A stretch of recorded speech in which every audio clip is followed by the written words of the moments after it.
Welcome back once again to my channel. Thank you for subscribing, thank you for the support. Let's be very honest, everyone wants to eat, everyone loves to eat, and if you are given an option जहाँ पे आपको बोला जाए कि कम खा के weight loss करो, ज़्यादा खा के वेट लॉस करो, तो ऑब्वियसली यू विल चूज़ ज़्यादा खा के वेट लॉस करो बिकॉज इट्स वेरी नेचुरल। आज के इस वीडियो में मैं आपको बताऊंगा कैसे आप इन 5 वेज को यूज़ करके अपने मेटाबॉलिज्म को बूस्ट कर सकते हैं, अपनी कैलोरीज को मैक्सिमम कैलोरीज आप बर्न कर सकते हैं and it will help your weight loss journey. आपकी फैट लॉस जर्नी आपकी रुक गई है बीच में, अगर आप स्टार्ट भी कर रहे हैं, if you are a beginner this video is for you. Even if you are someone who has started already, अगर आपकी वेट लॉस जर्नी बीच में रुक गई है, आपको समझ नहीं आ रहा है, this video is also for you and it's also for everyone who wants to just eat more and burn more. So let's start the video. Number 1, TEF, thermic effect of food.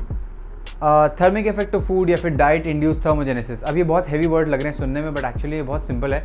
मैं आपको बहुत simple words में समझाऊंगा thermic effect of food होता क्या है। So when ever you eat anything, जो भी आप खाते हो, जैसे मैंने आपको पहले बताया था, मेटाबॉलिज्म एक प्रोसेस आपकी बॉडी में चलता है। जब भी आप खाते हो बॉडी उससे एनर्जी लेती है to sustain other chemical reactions and जो आपकी बॉडी फंक्शंस हैं। अब जब आपके पास, मैंने आपको ये भी बताया था कि 3 आपके मैक्रोन्यूट्रिएंट्स हैं, प्रोटीन, फैट्स एंड कार्ब्स। इन तीनों से ही आपके मैक्सिमम जो फूड सोर्सेज है वो बनते हैं। अगर हम प्रोटीन को अलग रख दें और कार्ब्स और फैट्स को अलग रख दें, तो इनमें जब आप कार्ब्स और फैट्स खाते हैं वर्सेस जब आप प्रोटीन खाते हैं, तो आपकी बॉडी को प्रोटीन को डाइजेस्ट करने में, प्रोटीन को यूज़ करने में, इन सिंपल वर्ड्स, ज़्यादा एनर्जी लगती है। तो जब भी आप प्रोटीन कंज्यूम करते हैं, आपकी बॉडी का मेटाबॉलिज्म बूस्ट होता है somewhere around 11 to 15% as compare to carbohydrates and fats, जिसमें आपका 3 से 4% ही बूस्ट होता है। अगर और आपको सिंपल समझना है तो लेट्स से मेरे पास एक आयरन का ब्लॉक है, मेरे पास एक प्लास्टिक का ब्लॉक है। आयरन ब्लॉक को अगर मैं तोड़ता हूँ तो बहुत सिंपल सी बात है, उसको तोड़ने में मुझे ज़्यादा एनर्जी लगेगी, प्लास्टिक के ब्लॉक को तोड़ने में मुझे कम एनर्जी लगेगी। तो जो आयरन ब्लॉक है दैट इज़ प्रोटीन, जो प्लास्टिक ब्लॉक है that is carbs and fats. So इसका मतलब ये हुआ कि जो आपका प्रोटीन, जब आपके डाइट में आपका प्रोटीन ज़्यादा है, if you are eating more protein का मेरा मतलब है डाइट में आपके अप्रॉक्सीमेटली 30-40% आपका प्रोटीन होना चाहिए। आपके मील्स में, आपके ओवरऑल डेली जो आपका कंजम्पशन है उसमें 30-40% प्रोटीन शुड बी देयर। और अगर हम क्वांटिटी की बात करें तो आपकी quantity should be around 1 to 2 grams पर बॉडी वेट इन पाउंड्स। जैसे मेरा बॉडी वेट पाउंड्स में अगर 115 पाउंड्स है, 115 LBS है, तो मेरा प्रोटीन इंटेक रहेगा 115 grams to 230 grams depending on my training. अगर मैं स्ट्रेंथ ट्रेनिंग करता हूँ, अगर मैं बहुत हैवी बॉडी वेट ट्रेनिंग करता हूँ, मेरा गोल है मैक्सिमम मसल मास मेंटेन करना, लीन मसल टिश्यू को ग्रो करना, तो I go on the heavier side, 200-220 grams मेरा वेट रहेगा। अगर मेरे को सिर्फ मेंटेनेंस पे रहना है, if I want just to maintain my body weight, मैं ज़्यादा स्ट्रेंथ ट्रेनिंग नहीं करता हूँ, तो मेरा protein intake should be around 115 grams. अब अगर तो इसका मतलब ये हुआ कि अगर आप अपनी डाइट में ज़्यादा प्रोटीन लेंगे तो आपका जो थर्मिक इफेक्ट ऑफ फूड है उससे आपका मेटाबॉलिज्म बूस्ट होगा। That is why we say when we eat protein your body gives a boost to your metabolism because it needs, उसको बहुत एनर्जी लगती है उसको तोड़ने के लिए। And that is why high protein diets are very important and very effective in fat loss programmes. तो बहुत सारे लोग बोलते हैं कि यार प्रोटीन खाने से किडनी खराब हो जाती है, बट ऐसा बिल्कुल भी नहीं है। आपको क्या लगता है 30-40 ग्राम प्रोटीन बढ़ाने से आपकी किडनीज खराब हो जाएंगी? वो किडनीज जो 70-80 ईयर्स तक ब्लड को प्यूरिफाई करती हैं, ब्लड को फ्लश आउट करती हैं, आपकी बॉडी को सस्टेन करती है, वो किडनी क्या 30-40 या 50 ग्राम प्रोटीन से ख़राब हो सकती है? Not possible. अगर आप प्रोटीन के जग के साथ साथ अपना पानी, अपना वाटर इंटेक सही नहीं रखते, अगर आपका वाटर इंटेक बहुत कम है, अगर आप ऐसे भी अगर आप बॉडी से टॉक्सिन्स नहीं फ्लश आउट करते, तो बिना प्रोटीन कंज्यूम किए भी आपकी किडनीज ख़राब हो सकती है। So do not blame it on the protein, blame it on your habits. Number 2, BMR, अपना BMR बढ़ाइए। अब BMR मैंने आपको जैसे पहले बताया था, BMR बेसल मेटाबॉलिक रेट। जब आप कुछ नहीं भी कर रहे होते तो आपकी बॉडी में बहुत सारे इन्वॉलंटरी एक्शंस हो रहे होते हैं, जैसे आप ब्लिंक करते हैं, ब्रीथ करते हैं, बहुत कुछ thinking, in fact brain needs a lot of energy, 20% के करीब एनर्जी वो कंज्यूम करता है। तो ये सब आपका BMR में आता है, बेसल मेटाबॉलिक रेट। अब आप सोचोगे बिना कुछ किए ये कैसे बढ़ेगा? बिना कुछ किए ऐसे बढ़ेगा कि आपको अपना लीन मसल टिश्यू, जो कि आपका मसल मास है, उसको बढ़ाना पड़ेगा। आपको बॉडी में जितना ज़्यादा मसल होगा उतना आपकी बॉडी को ज़्यादा एनर्जी लगेगी रेस्ट पे उस मसल मास को सस्टेन करने के लिए। और इसीलिए मसल ग्रो करना इतना मुश्किल होता है, क्योंकि बॉडी के डिफेंस मैकेनिज्म के हिसाब से अगर मसल ग्रो होगी तो बॉडी को थोड़ा ज़्यादा मेहनत लगेगी, थोड़े ज़्यादा कैलोरीज बर्न करने पड़ेंगे उस मसल को जस्ट टू सस्टेन इट। मैं स्ट्रेंथ ट्रेनिंग की बात ही नहीं कर रहा हूँ, मैं यहाँ पे सिर्फ सस्टेनेबिलिटी की बात कर रहा हूँ। तो आपको BMR बढ़ाना है तो आपको अपना लीन मसल टिश्यू बढ़ाना पड़ेगा, और वो कैसे बढ़ेगा? That will be increased by number 1 पहला पॉइंट में बताया था प्रोटीन खाने से, और दूसरा आपका स्ट्रेंथ ट्रेनिंग करने से। आपका जब लीन मसल टिश्यू बढ़ता है तो बिना कोई भी आप जब आप रेस्ट पे भी होते हैं तभी आपकी बॉडी मैक्सिमम कैलोरीज बर्न कर सकती है जितना ज़्यादा आपका मसल होगा। इसलिए जो बॉडी बिल्डर्स होते हैं जिनकी मसल मास अच्छा खासा होता है, उनकी जो मेंटेनेंस कैलोरीज भी होती हैं that are around 3300 calories 3500 calories. आप सोचिए कितना ज़्यादा ये खाना होता है। If you want to eat more then you need more muscle in your body, no other way. If you are a beginner, start with your body wait.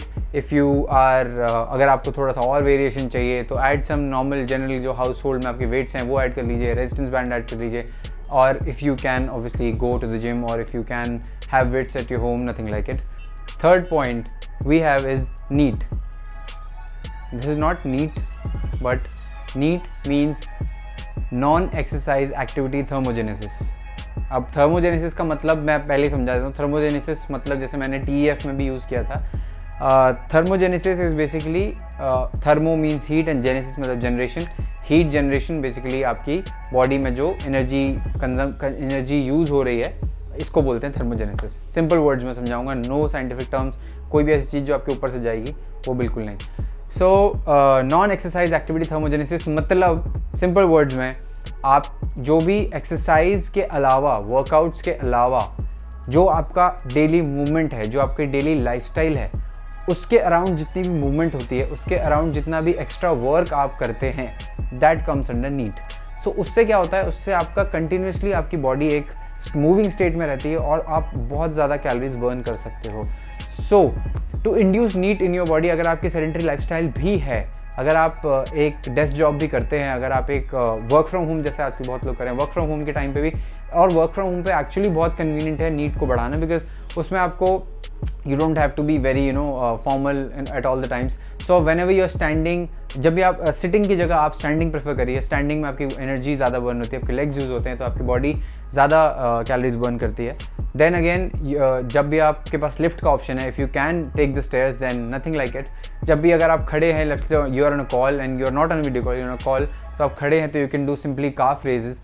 तो ऐसे करते और चीज़ किसी भी तरह से अपनी एक्टिविटी को बढ़ाइए। लाइक अगर आप कॉफ़ी लेने जा रहे हैं तो I think I would prefer to just go, आप स्लोली जाने के बजाय टेक अ ब्रिस्क वॉक। तो ऐसे करके आप अपना नीड बढ़ा सकते हैं। बेसिकली आपका जो नॉन एक्सरसाइज एक्टिविटी थर्मोजेनेसिस है वो आपको बहुत ज़्यादा हेल्प करेगा। एंड आई एम श्योर, और इनफैक्ट येस, जो वॉकिंग वाला कंसेप्ट आया है, वॉकिंग जो आप आजकल हर कोई ट्रैक करता है अपनी वॉकिंग स्टेप्स की 10,000 स्टेप्स एक दिन में होने चाहिए, that is also need. I do not consider that cardio, I do not count that in exercise routine, because when you are in advanced phase of training, तब 10,000 12,000 स्टेप्स उतने ज़्यादा आपको इफेक्टिव नहीं लगते। When you are into lifting heavy and doing a lot of cardio, lot of strength training, तो उतना ज़्यादा effective नहीं है। But yes, for beginners very good, but I would prefer उसको आप अपने वर्कआउट रिजीम से अलग करिए, उसको आप अपनी नीट में रखिए। ऐसा नहीं कि आप सिर्फ 10,000 12,000 स्टेप्स ले रहे हैं दिन के तो हो गया, that's not the way. You should जो आपका स्टेप्स वाली चीज़ है, you should track it, it's good, you should know how many steps you are taking, and it's also it's good to keep it as a disciplined manner। Discipline रखना जरूर अच्छी बात है कि आप 10,000 12,000 स्टेप्स रोज ले रहे हैं, बट उसको आई विल सजेस्ट कि अपने वर्कआउट रिजीम से अलग करिए and bring it under your need. अगर आप ऑफिस में या फिर काम करते टाइम नहीं कर पाते हैं, then this should be your need. ये आपके मेंटेनेंस कैलोरीज वाला वर्कआउट नहीं होना चाहिए, या आपका रेगुलर वर्कआउट वाला वर्कआउट नहीं होना चाहिए। This should be under your non exercise activity thermogenesis. Fourth point is very obvious, exercise ज़्यादा समझाने की ज़रूरत नहीं है। एक्सरसाइज करिए, जितना आप एक्सरसाइज करेंगे उतना ज़्यादा आपकी बॉडी ज़्यादा कैलोरीज को डिमांड होगी, उतनी ज़्यादा कैलोरीज को बॉडी बर्न करेगी और उतना ही ज़्यादा आप खा पाएंगे। आई वुड प्रेफर आप एक्सरसाइज को बढ़ाइए rather than going down on your calories. कम जितना आप खाएंगे उतनी जो सेटिस्फैक्शन है वो कम होगी, आपके हार्मोन लेवल्स भी ऊपर नीचे हो सकते हैं। So exercise more, move more, because movement is medicine and it has been said lot of times पहले भी कि मूवमेंट इज़ एक्चुअली मेडिसिन। क्योंकि जब भी आप मूव करते हैं आपकी बॉडी इट फील्स फ्री। सिर्फ वेट लॉस और फैट लॉस की बात नहीं है, आप हर चीज़ को उससे कनेक्ट नहीं करेंगे तो बेटर रहेगा। ना mental aspect of weight loss में ये समझाऊंगा आगे कि आपको हर चीज़ वेट लॉस और फैट लॉस से रिलेटेड नहीं करनी है, but it should be more enjoyable, it should be more on the side जिसमें आपको मतलब बेसिकली आपको मज़ा आना चाहिए वो करने में। So any type of exercise you can do, any type of cardio if you like. आपको ज़रूरी नहीं आपको दौड़ना ही है, ज़रूरी नहीं आपको ट्रेडमिल पे है। एक और चीज़, ट्रेडमिल पे जब आप दौड़ते हैं जो कैलोरीज होती हैं बर्न की हुई, उस पर मत जाइए, बिकॉज वो रियल नहीं होती है। जस्ट अगर आप ट्रेडमिल चला के भी छोड़ देंगे तो भी वो उसी स्पीड पे चलेगा, जबकि ऐसा नहीं है। मैंने अभी आपको समझाया जितना लीन मसल टिश्यू है उस पर भी वो बहुत ज़्यादा डिपेंड करता है। सो यस, एक्सरसाइज करिए, वर्कआउट अपना बढ़ाइए, मूवमेंट अपनी बढ़ाइए, कार्डियो करिए। बट देन अगेन कार्डियो को अगर आपको मोर एफिशिएंट बनाना है तो आप start including explosive workouts, HIIT करिए, एक्सप्लोसिव वर्कआउट्स करिए। उससे आपके जो ट्विच मसल फाइबर्स हैं, टाइप 2 मसल फाइबर्स होते हैं which are meant for quick actions, वो आपका बहुत अच्छे से ट्रेन होगा। उससे आपका लीन मसल टिश्यू भी बढ़ेगा, उससे आपका एंड्योरेंस भी बढ़ेगा और उससे आपका इवेंचुअली आपकी बॉडी स्ट्रेंथ, जो आपकी बॉडी में स्ट्रेंथ है वो भी बढ़ेगी। Number 5, very important and I think it's something that we should all do regularly. Laugh, because when you laugh, your body releases lots of good hormones, lots of endorphins, lots of dopamine, बहुत कुछ body में release होता है। इसलिए simple words में बताऊँ तो it's very good for you, it's very for a longer life. आपके स्ट्रेस को कम करता है, कॉर्टिसोल लेवल्स को कम करता है। So it's very good for you, laugh and it's totally free. What's better than you laugh, you light up the environment and you burn more calories, so you eat more. So the main aim is to eat more at the end of the day, and I've told you how. If you like this video, make sure you press that like button. Don't forget to subscribe so that we keep connected, we stay connected, and ऐसे कोई भी important topics जो मैं आपको बहुत simple words में समझाऊंगा वो ना मिस हो जाए। And make sure you share it with one friend of yours so that everyone gets the benefit. So stay safe, stay healthy, and remember, fitness is more than apps.